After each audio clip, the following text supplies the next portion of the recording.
Hello all, in this video I am going to show you how to take any GitHub repo and add your own features on top using AI with simple prompts. So first let's see how the present website looks like.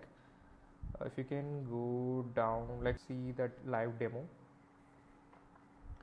So if you can see now we have a book recommendation website. So when you say your favorite book, let's say I'm picking this book, and when I tap recommend, it will recommend me some books based on what I like. So I got a few recommendations. So now I am going to turn this into something like, let's say I want to search based upon categories, I want to filter based upon categories.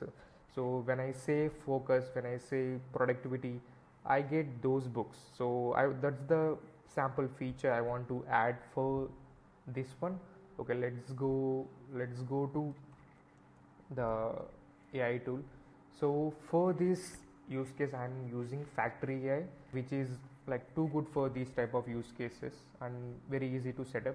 So when I tap sign in, it is already taking me in because like I already have an account.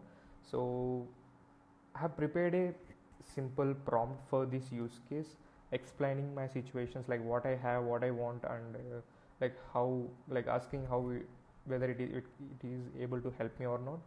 So yeah, let's go. So there is assembling thoughts.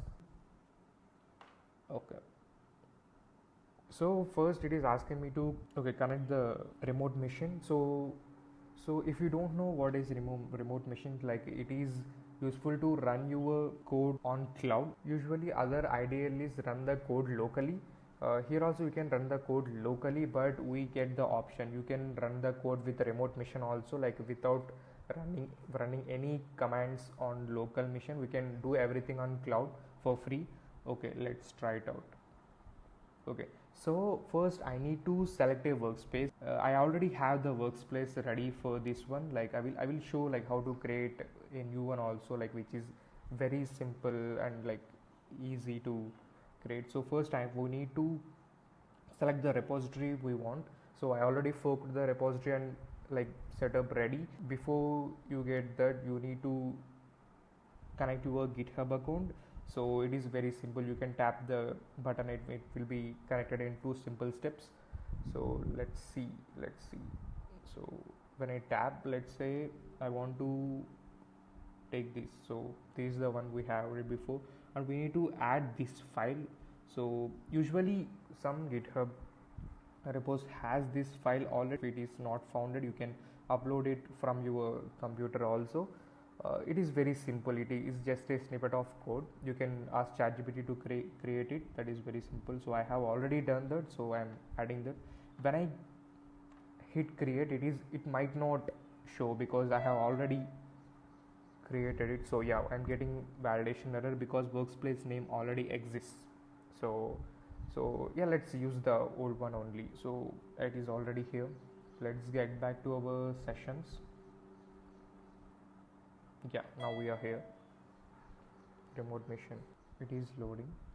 I'm connecting. Tap connect. Okay, if you can see, the workspace is already connected. Now everything you do will run remotely. So let's see one more use case with this tool. If you can go to here, Codebase Explorer, like we already have the file ready. You can explore your folder like easily, like you can see what's everything in here. Now we are going to make changes for these things, add-on features. Let's go and let's do that. So first I got some clarifying questions, so let's answer those. Okay, for this one I don't have any specific. I will just say like, I trust you, go with the best choice. If you want, you can add simple details also, like everything you need. So I have already connected the remote base, so it can take it directly from them and it will add the features on top of that. But if you have any detailed add-ons or any detailed features, you can definitely add that. But I want to test like how the model will think. So that's why I gave you like, go with your best choice. So let's see how the model picks up. Okay, it is going on and on, like it is working with the backend server. Okay, now it went to front end, you can see.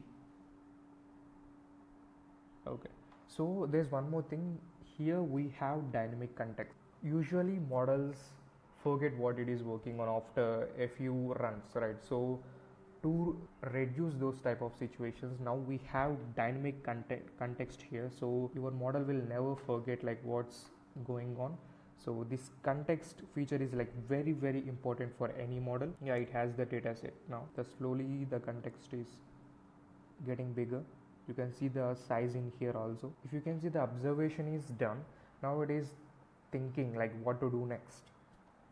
So yeah, cool. Okay, if you can see, now the model is cloning the repository to work with. We said we need to add a new feature on top of it, right? So that's what it is working on. Here's the best part about this too, like when it is running, you can go on and like you can leave your computer and go to your other works. Like it will generate the code, it will complete the full task, then only ask you for else. So if you can see, it is thinking before coding in the right side. Yeah, here's the like live problems.py.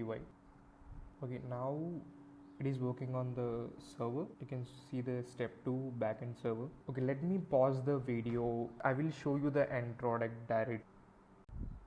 Finally we got the output. Like the A model took a few steps and finally we got here. So you can see it took almost all the same things and added our features on top of it. The UI is consistent. Okay, let's go. So what are the challenges you are facing? Let's say productivity.